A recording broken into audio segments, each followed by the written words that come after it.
people have a certain perception of autism, and the picture that seems to pop into people's minds most frequently is a child locked away and rocking and not communicating with people, and to me, that's like a picture of hopelessness.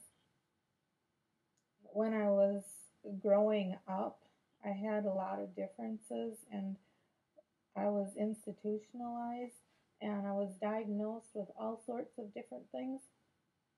But then when my son was diagnosed with autism, on the same day, the doctor then turned to me and said, "Now let's talk about your autism, Judy." It actually made my life a lot better because it explained a lot of the things I had trouble with. It explained my way of thinking. It explained my sensory differences and pretty much explained all the challenges that I had in my life. My thoughts are all in pictures, and like I understand other people actually have words, like their thoughts are in words. I'm really not sure how they do that, but in my brain my thoughts are all, they're either pictures of things that you could actually see, or else it's swirls of different colors. And so what I do when I create pottery is I can make my thoughts come into the piece of clay that I'm working on. The piece of pottery holds my thoughts. It's the picture of my thoughts. And when I can get my thoughts outside of myself, then I can put words to it. I have a son named Camden, and he has autism. He's 9 years old, and he is full of life and full of challenges and full of excitement. Camden is what we call severely affected on the autism spectrum, so he does not speak at all. He actually was very delayed in walking. He didn't walk until he was 3, and it's very likely he has some cognitive delays, but we still don't have a test that can tell us that conclusively because he can't speak. So a conventional test will tell me that he's only about 6 months old on the communication scale, a year old mentally, maybe 18 months socially, and then he'll do something like figure out the lock on a door and get out of the house and go over to my neighbor's house and have absolutely no problems executing that. So I'm not so sure I understand all the testing. What people get wrong about autism is that these children and adults don't feel emotions like we do. And I believe they do.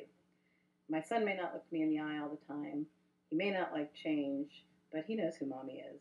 And he seeks me out. And he takes my hand. And he lets me know that I'm very important in his life. And so I think that's the most special thing. A bad day with Camden, I don't have enough reserves to help him through the day. And so every time I have a bad day, I look back and I think, I didn't get up and get ready to help him through the day. What does it look like? It starts off with a tantrum and just a physical, I don't want that shirt on, and you can't make me have that shirt on, and I'm saying, but I want that shirt on, and the power struggle just disintegrates, and I have to step back and try again. All right, let's try breakfast. Can we get through breakfast? And on a bad day, we don't really get through breakfast too well. I wear oatmeal and he doesn't eat, but we just try again that next hour. And the end of the bad day, I go to bed and I think, oh, I can't do this. And then I wake up, and he's my son, and I think I can do this. Around fifth grade, I found out I had Asperger's, and then I was still kind of the outside person, and I said, I want to change this. So I changed it. I started playing video games. That was just for the fun of it, and then I realized it was helping me with leadership and communication. So I just kept playing, and then I would study people and that kind of stuff. So I eventually would start to be able to mimic normal people. It is still awkward, slightly awkward for me to be looking at you, but I can still do it. Asperger's is a mild type of autism, which will cause problems in social situations and motor skills. Conversations with other people are slightly hard for me. I'll say stuff and not be able to figure out why they react the way they do to say stuff. Um, when someone gives me a greeting, sometimes I'll give an improper response. Like they'll say hi, and I'll say good, you, and then I'll have a moment of confusion. But motor skills, I'll just sometimes have a slight delay in when I think of doing something to when I actually do it. Classes were, when I was younger, pretty easy, but the one part that did lower my grades was that I had trouble getting in assignments on time. So I would end up acing the test, but having very, very low grades on homework assignment completion. Being an autistic thing, it is still awkward to have eye contact with other people, which is what video games helped me with, was that I could communicate with people without ever having to see their face, so then I could have a conversation without the awkwardness. I'm getting better at talking to people. I'm getting good at video games as well, which is a nice little benefit. Yeah, I'm pretty much enjoying life right now. Hi, this is Ann Hart, and my son John is 24, and he does a lot of his communication by typing. So I sat down with him and asked him some questions at the computer, but I'll tell you what he had to say. The first question was, how do you explain to others what autism is? And he said, and I will say he has a fairly eccentric way of typing. He says, boy, very hard in talking, mighty bad for making friends where you can't do talking. Hitting, sometimes we're frustrated. So, and I would agree, those are his two biggest things, is communication and behavior control. So, second question was, what do you like to do for fun? He put, love television and sports and movies, playing lovely computer games. Boy loves to skate and bike and food. Can't think of anything else right now. Three was, what do you think others don't understand about autism? And this was kind of cute. He says, love to meet pretty girls, love friends, love doing things to please people.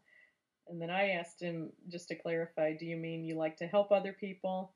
He said, yes, love wanting to hope for the mommy says it didn't make sense at the end, but I think it meant he wanted to help. He does enjoy helping people.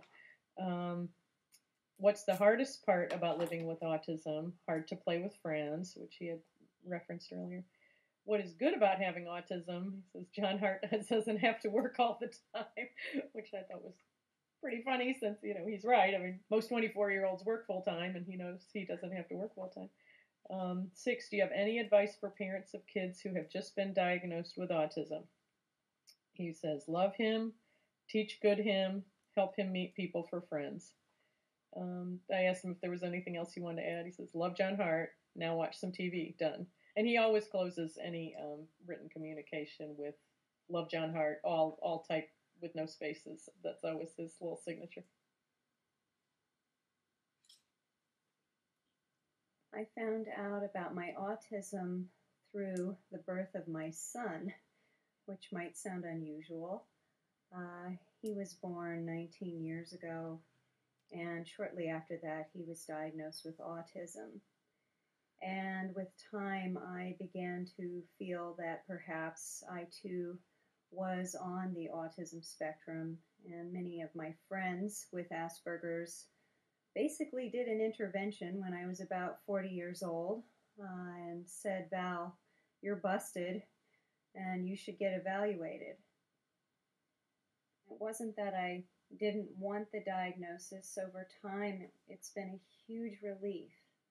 I've taken lots of action in a number of arenas, medical and psychological, that have benefited me dramatically. I'm going to get married soon. I'm really happy about it because really intimate life and sensory challenges are very, very difficult.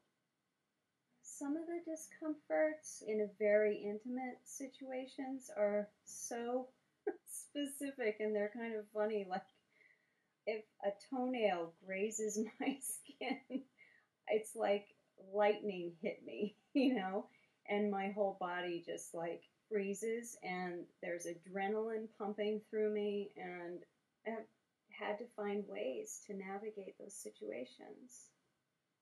I think for parents, really getting to those self advocacy skills as soon as possible is just as important as the social learning.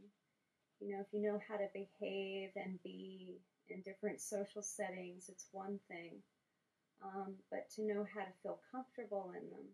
What if making eye contact with someone makes it impossible for you to hear their voice?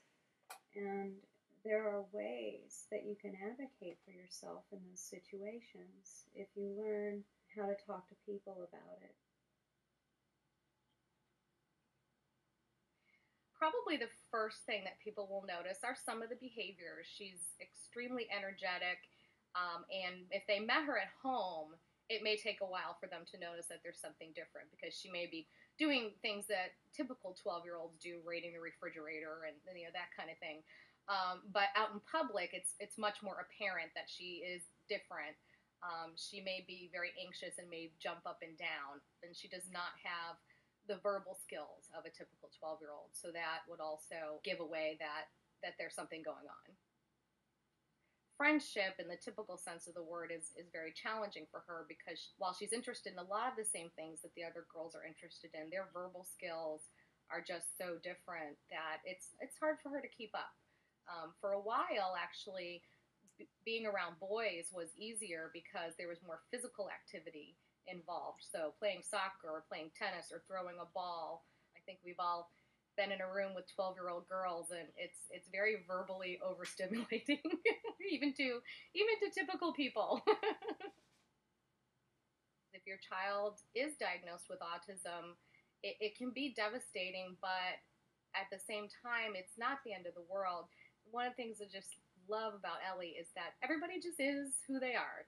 So, for example, we were at Cincinnati Children's Hospital one day and walked into an elevator, and there was a young lady in there that had some sort of bone deformity that affected her face and the shape of her skull. And Ellie bounced into the elevator and looked her right in the eye and took her hand and said, "Hi, I'm Ellie," which at the time was just an amazing social interaction for her to have done. And the entire ride on the elevator, she just held her hand and kind of danced around with her. And then she just very happily said goodbye and bounced off the elevator when we got to our floor. And this young lady was grinning from ear to ear because it was probably one of the few times that she was treated just like anybody else in the elevator. And I just thought that was a beautiful thing from Ellie because it really taught me to make an effort to do that kind of thing, where for her it's just so effortless.